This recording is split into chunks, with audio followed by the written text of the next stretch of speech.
My marriage wasn't failing yet, but the warning signs were flashing like Christmas lights on a broken tree. I'm Simon Kincaid, 39 years old, and I fix computers for a living. Not glamorous, but it pays the bills and keeps my hands busy while my mind wanders to places it probably shouldn't go. The first real crack appeared on a Tuesday morning in February. Minneapolis was buried under 3 feet of snow, and my wife Mara was getting ready for another emergency meeting at the gym she practically lived at these days. She stood in front of our bedroom mirror, adjusting her sports bra for the third time. "Don't wait up tonight," she said without looking at me. "Derek's got this new training program he wants me to try." Derek. Always Derek these days. Derek Jones owned FitZone, the trendy gym where Mara spent more time than she did at home. He was 30, built like a protein shake advertisement, and had the kind of smile that made middle-aged women forget they were married. "Another late session?" I asked, not bothering to hide the sarcasm. "It's called dedication, Simon. You should try it sometime." Ouch, but not unexpected. Mara had been taking shots at my appearance for months now. I'd put on maybe 15 pounds since we got married 5 years ago. But according to her, I'd transformed into some kind of couch-dwelling monster. I watched her grab her phone and check it for messages. The screen lit up with a notification that made her smile in a way she hadn't smiled at me in months. She quickly turned the phone face down, but not before I caught a glimpse of the sender. Derek, with some kind of water drop emoji next to his name. Classy. "Zoe's got practice until 6, Mara continued, referring to my 15-year-old stepdaughter. "Can you pick up Liam from daycare?" Of course, I always picked up my 6-year-old son. Mara was usually too busy with her brand partnerships and social media empire to handle mundane parenting tasks. She grabbed her gym bag and headed for the door, pausing only to check her reflection one more time. "Oh, and see? My car's been acting weird with the Bluetooth. Think you could take a look?" Sure thing. I'm good with technology. It's what I do." After she left, I sat in the kitchen drinking coffee and thinking about how we'd gotten here. 5 years ago, Mara had been different, warmer. She'd laughed at my jokes and actually seemed to enjoy my company. Now I felt like a roommate she barely tolerated. My phone buzzed. Charlie Brennan, my best friend and owner of Murphy's Tavern, was texting about grabbing drinks later. Charlie had warned me about Mara from the beginning, but I'd been too smitten to listen. Now his "I told you so" looks were getting harder to ignore. I spent the morning at my shop, Kincaid Tech Solutions, fixing laptops and trying not to think about my wife's mysterious late-night training sessions. Around noon, I decided to surprise Mara with lunch. Call it curiosity, call it stupidity. But I wanted to see this Derek character in action. FitZone occupied a converted warehouse downtown, all exposed brick and industrial lighting. Through the windows, I could see Mara doing squats while Derek spotted her, his hands positioned a little too close to her waist for my comfort. I didn't go in. Instead, I sat in my truck and watched them interact. The way she laughed at whatever he was saying. The way he touched her shoulder when demonstrating exercises. The way they looked at each other when they thought nobody was watching. That evening, I fixed Mara's car Bluetooth, like she'd asked. It was a simple connectivity issue. But while I was in there, I made a small adjustment. I synced her phone to mine as a secondary device. Call it insurance. 2 nights later, my insurance policy paid off. I was in the garage, working on an old computer, when I heard Mara's car pull into the driveway. Her phone automatically connected to the car's Bluetooth system, and suddenly a man's voice filled the speakers. "Last night was incredible, babe. I can't stop thinking about you."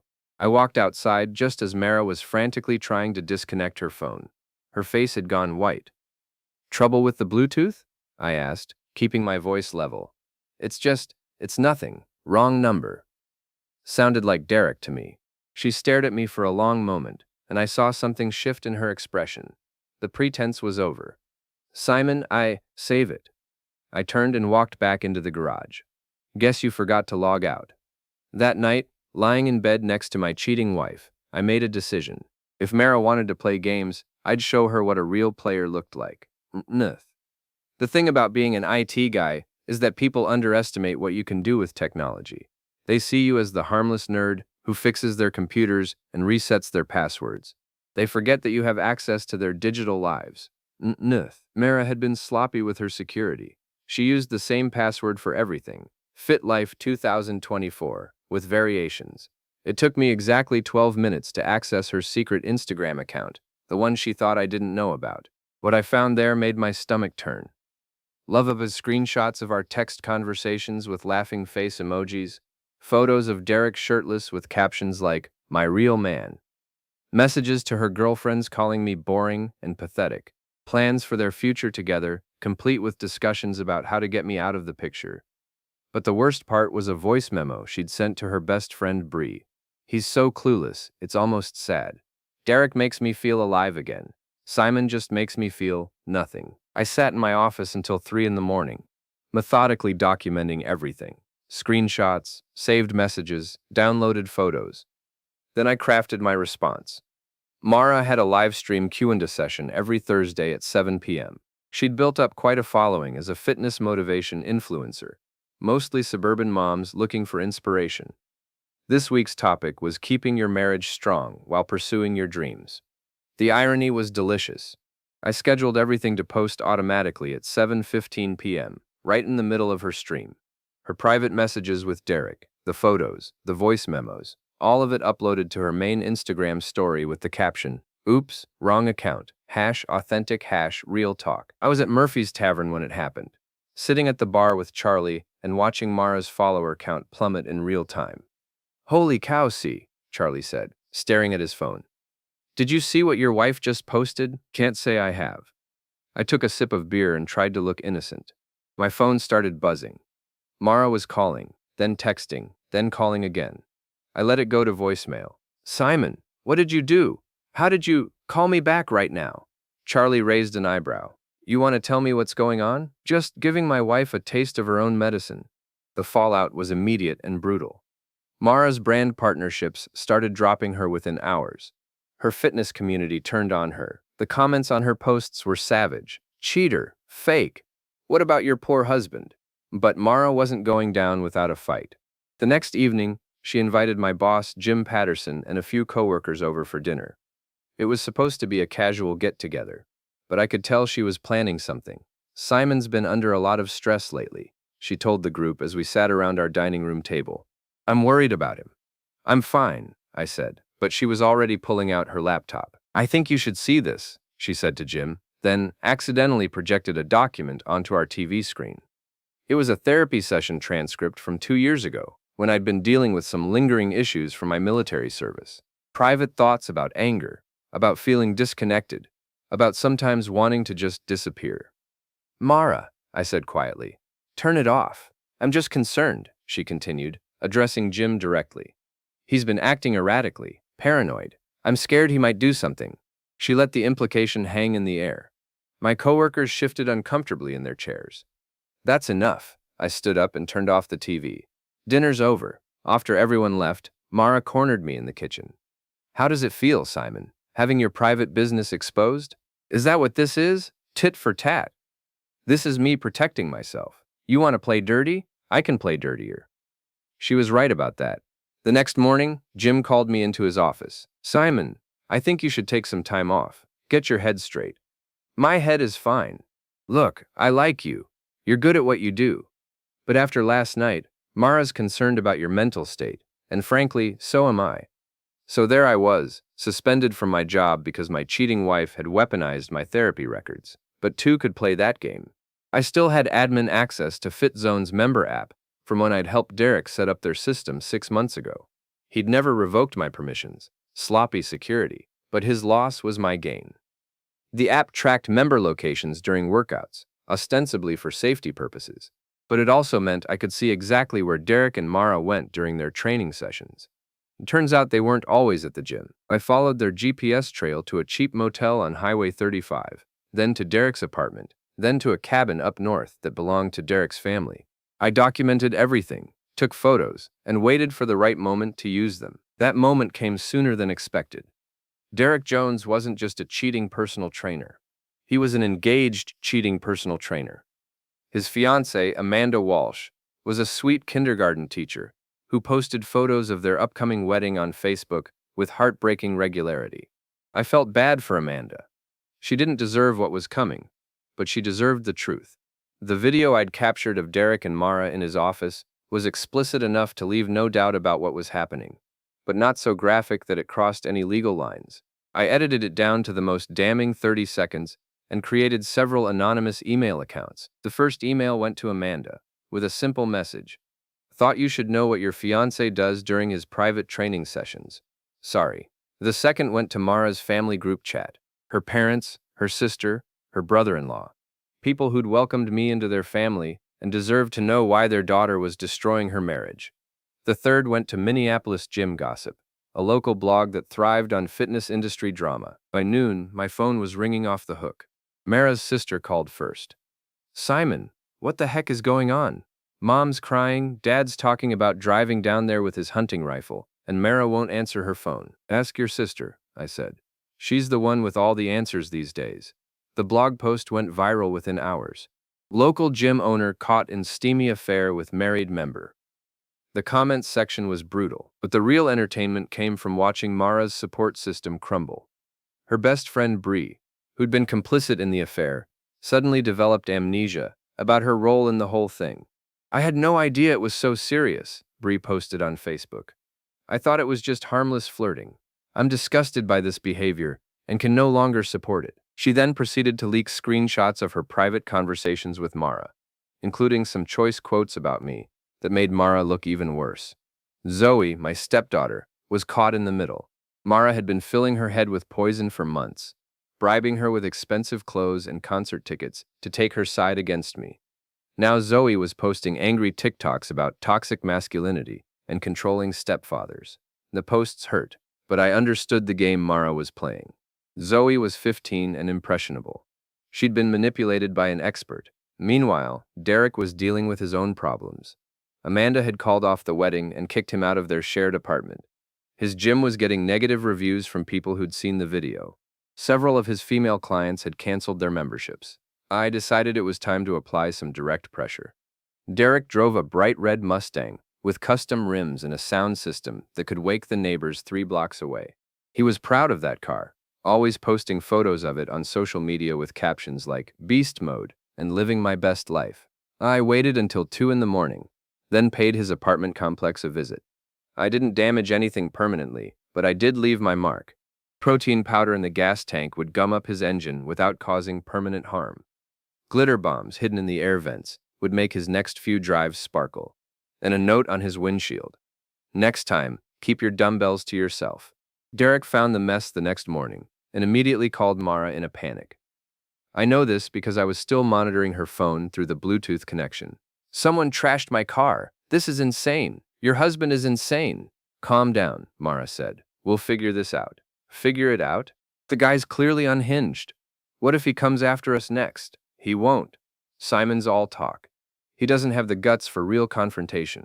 Wrong again, sweetheart. That afternoon, Jim called to tell me I was being put on indefinite leave pending a mental health evaluation. Apparently, Mara had been calling the office, expressing concerns about my increasingly erratic behavior. She's worried you might hurt yourself or someone else, Jim explained. I have to take these things seriously, Simon. You understand. I understood perfectly. Mara was systematically destroying my life, using my own vulnerabilities against me. But she'd made one crucial mistake. She'd underestimated me. That evening, I drove to Murphy's Tavern to commiserate with Charlie. The bar was nearly empty, just a few regulars nursing their drinks and watching basketball on the ancient TV. You look like someone kicked your dog, Charlie said, sliding a beer across the bar. Worse, someone kicked my life. I filled him in on the latest developments. Charlie listened without judgment, occasionally shaking his head in disgust. You know what your problem is, he said finally. Enlighten me. You're playing defense. She attacks, you respond. She escalates, you react. You need to get ahead of this thing. What do you suggest? Charlie grinned, and I recognized the look. It was the same expression he'd worn in high school when he was about to suggest something monumentally stupid, but undeniably entertaining. Time to go on offense, buddy. Time to show your wife what happens when you corner a guy with nothing left to lose. Mara filed for legal separation on a Monday morning, citing irreconcilable differences and concerns about mental stability. Her lawyer was Amanda Price, a shark in a business suit who specialized in taking cheating husbands to the cleaners. The papers were delivered to my shop by a smug process server who seemed to enjoy his job a little too much. Along with the separation papers was a restraining order request and a motion for full custody of Liam, with supervised visitation for me. The accusations were brutal and largely fabricated. Increasingly erratic behavior, potential for violence, substance abuse concerns. She'd taken my therapy records, my suspension from work, and the incident with Derek's car, and woven them into a narrative that painted me as an unstable, potentially dangerous man. But the real gut punch was Zoe's statement, attached to the custody motion. 3 pages of accusations about my controlling behavior and anger issues. Stories about me screaming at Mara, I'd raised my voice exactly once in 5 years, and threatening Derek.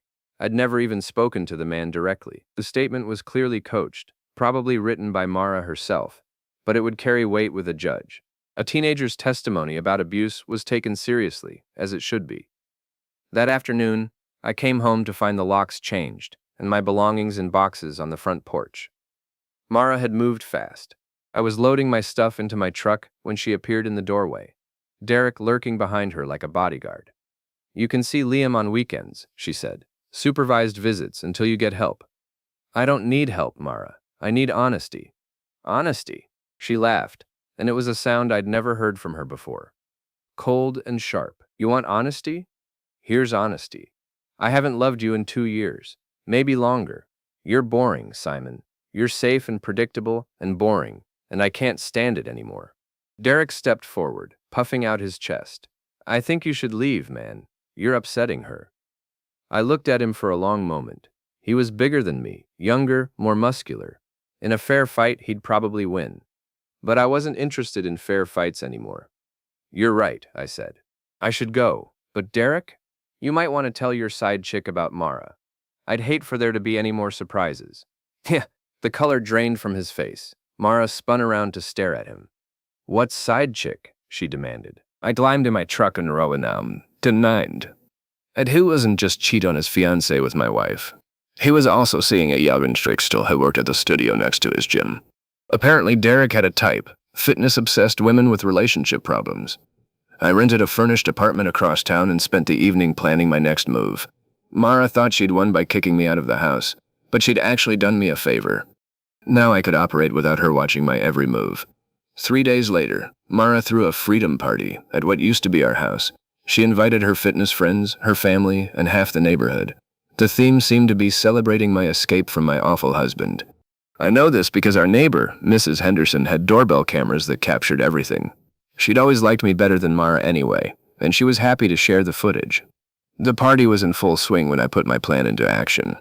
Mara had connected her phone to our home sound system for music, but she'd forgotten that I still had admin access to our smart home network.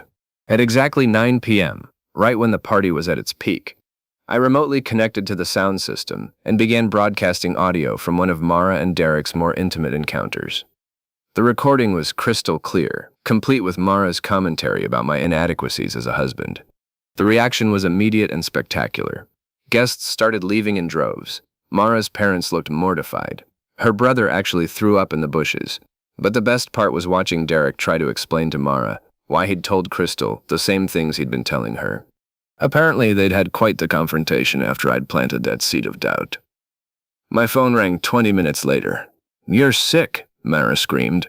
"You're a sick, twisted person." "I'm just sharing your authentic self with the world," I replied. "Isn't that what your brand is all about? Authenticity? I'm going to destroy you for this." "You already tried. How's that working out?" The next morning brought fresh chaos. Derek's gym was flooded with negative reviews and cancellations.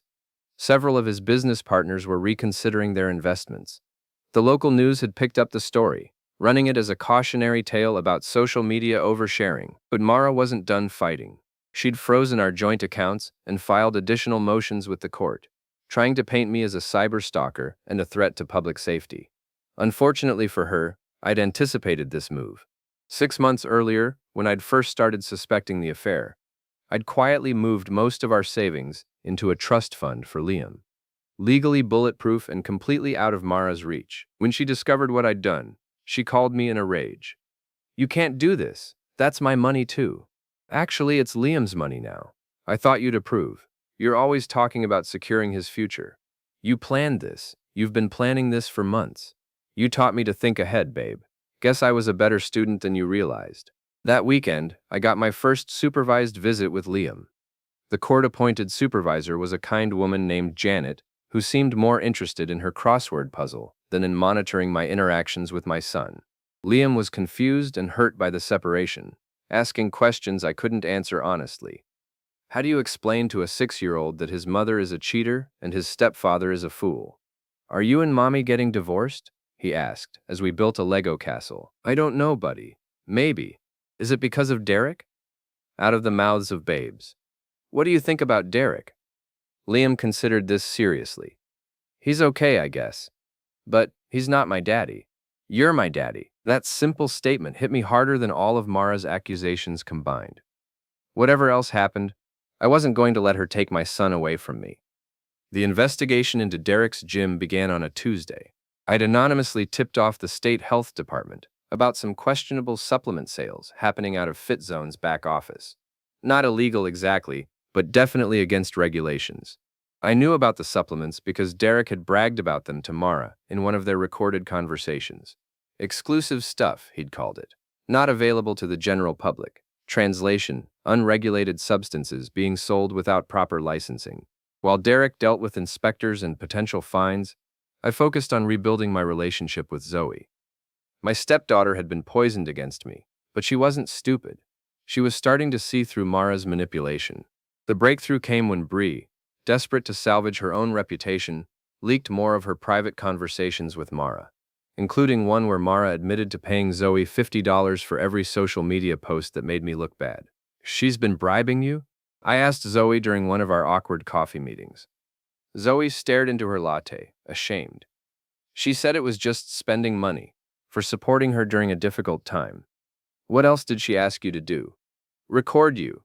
When you got angry or said something that sounded threatening. She gave me $100 for that video of you yelling about Derek. The video where I'd called Derek a muscle-bound idiot, after finding out about the affair. Mara had edited out the context, making it seem like an unprovoked rant. I'm sorry, Zoe whispered. I didn't know she was going to use it in court. It's not your fault. Your mom can be very persuasive. That afternoon, Zoe posted a new TikTok. This one told a different story about our family situation, including screenshots of Venmo payments from her mother for content creation. The video went viral, generating thousands of comments about parental manipulation and divorce tactics.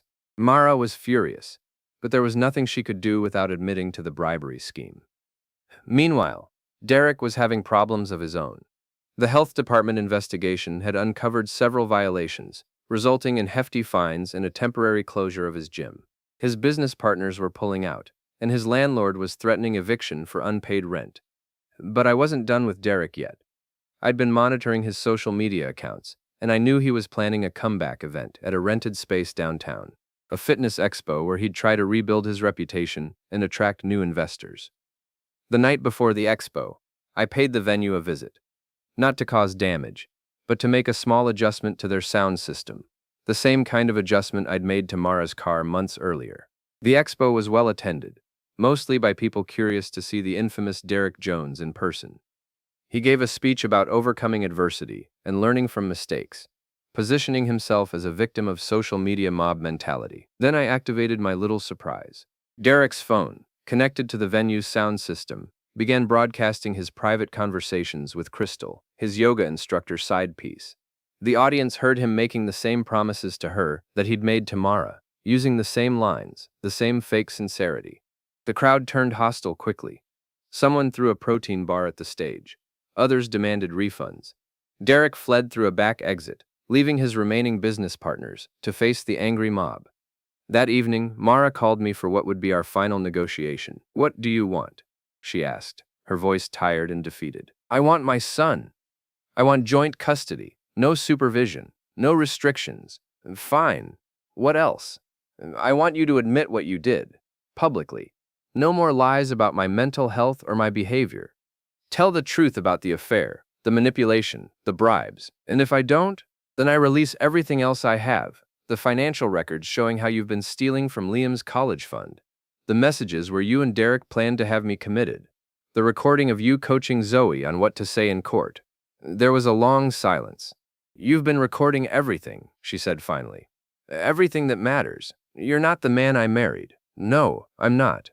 That man was naive enough to trust you. This man knows better. I hate you, I know. But you're going to do what I asked anyway, because the alternative is worse. She hung up without agreeing, but I knew she'd come around. Mara was many things, but she wasn't stupid. She could see which way the wind was blowing. The next morning, Derek's remaining assets were seized by creditors. His gym equipment, his car, even his precious sound system. He'd leveraged everything on his failing business, and now he was losing it all. I felt a moment of satisfaction watching the repo men load his Mustang onto a truck. Then I remembered that this was just the beginning. The confrontation I'd been building toward finally came on a rainy Thursday night in March. Mara had texted me earlier, demanding a face-to-face meeting at her apartment. She claimed she had evidence that would destroy me in court, and she wanted to make a deal. I knew it was a trap, but I went anyway.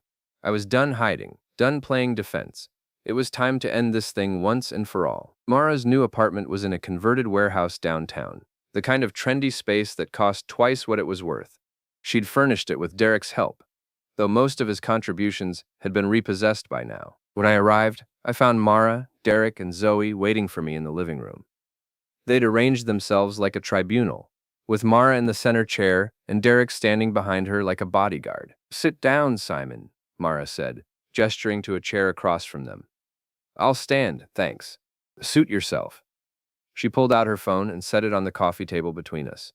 "I've been recording our conversations for weeks. I have evidence of you threatening me, harassing Derek, and stalking both of us. Do you now? I also have witnesses." She nodded toward Zoe. "People who've seen your behavior firsthand." Zoe looked uncomfortable, avoiding my eyes. I felt sorry for her.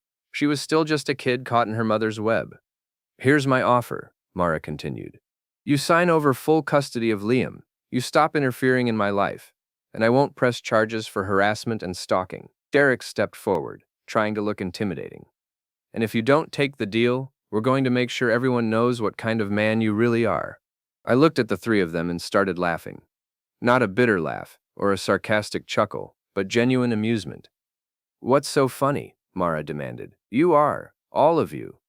I pulled out my own phone and set it next to hers on the table. "You think you've been recording me? I've been recording everything since this whole mess started." I pressed play, and Derek's voice filled the room. "The old man's gotta go.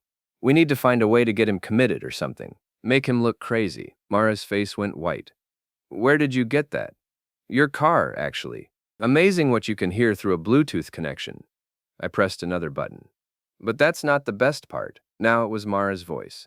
"Zoe, I need you to say he threatened you. Not physically, just verbally. Make it sound scary. I'll give you $200. Zoe gasped. "Mom, you said nobody would ever hear that." "I have hours of this stuff," I continued. Conversations about framing me for domestic violence.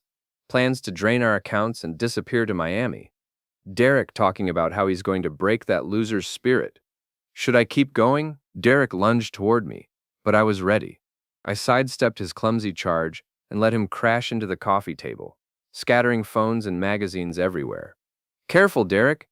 You might pull a muscle." He scrambled to his feet, face red with rage and embarrassment. "You think you're so smart?" "I think I'm prepared." I held up a small device. "This is broadcasting everything to a live stream. Say hello to the internet, folks." Mara grabbed for the device, but I pulled it away. No touching. We're live on Facebook, Instagram, and YouTube simultaneously. Amazing what you can do with modern technology." "You're insane," she whispered. "No, I'm thorough." I turned to address the camera. "Ladies and gentlemen, meet my wife Mara and her boyfriend Derek. They've been plotting against me for months, trying to steal my son and destroy my reputation. But I've been documenting everything." I played more recordings, each one more damaging than the last. Mara admitting she'd never loved me. Derek bragging about his other affairs. Plans to have me declared mentally incompetent. The comments on the live stream were brutal. Thousands of viewers watching my wife's reputation crumble in real time. "Stop it," Mara begged. "Please, just stop." "Why? This is what you wanted, right? Public humiliation? Having your private business exposed for everyone to see?" Zoe was crying now, finally understanding how thoroughly her mother had manipulated her. "I didn't know," she kept saying. I didn't know it was this bad. Derek tried one more time to play the tough guy. Turn off the camera, old man, or I'll turn it off for you. Go ahead and try. I smiled at him. But remember, we're live. Thousands of people are watching. You really want to assault someone on camera? He hesitated, and in that moment of uncertainty, I knew I'd won. The final blow came when I played the recording of Mara and Derek planning to take Liam away from me permanently. Not just custody, but a complete disappearance. New identities, new city, new life. We'll tell him his father abandoned him, Mara's voice said through my phone's speaker. Kids are resilient. He'll forget Simon eventually. The live stream exploded with outrage. Even Mara's remaining supporters turned against her. Comments flooded in calling her a monster, a child abuser, worse. I walked to the window and looked out at the rain-soaked street. Police cars were pulling up, probably called by concerned viewers who'd been watching the stream. It's over, Mara, I said without turning around. Your influencer career, your reputation, your schemes, all of it. I pulled out a $1 bill and dropped it on the coffee table in front of her. Your share of everything we built together. The police knocked on the door, and I went to let them in. They'd seen enough of the live stream to understand what was happening. Derek was taken away for outstanding warrants I'd helped them discover. Mara was left sitting in her expensive apartment, surrounded by the wreckage of her dreams. As I walked out into the rain, I heard Zoe calling after me. Simon, wait! I turned back to see her standing in the doorway, tears streaming down her face. I'm sorry, she said, for everything. I should have known better. You're 15, I replied. You trusted your mother. That's not your fault. Can we try to fix this? Our relationship, I mean. I looked at this kid who'd been used as a weapon against me, who'd been bribed and manipulated and lied to, and I saw someone worth saving. Yeah, I said. We can try. I walked away from that apartment building, knowing I'd won more than just a victory over my cheating wife. I'd reclaimed my dignity, protected my son, and maybe even saved my stepdaughter from becoming like her mother. The rain was cold on my face, but I didn't mind. It felt like washing away the last 5 years of lies and betrayal. My phone buzzed with a text from my lawyer. Custody hearing moved up. Judge wants to see you tomorrow. Bring the recordings. I smiled and kept walking. Tomorrow would bring new challenges, but tonight I was free. The war was over, and for the first time in months, I'd won something that mattered. Bumdub Mo. November 14th, 2025, 0 hours 9 minutes and 56 seconds.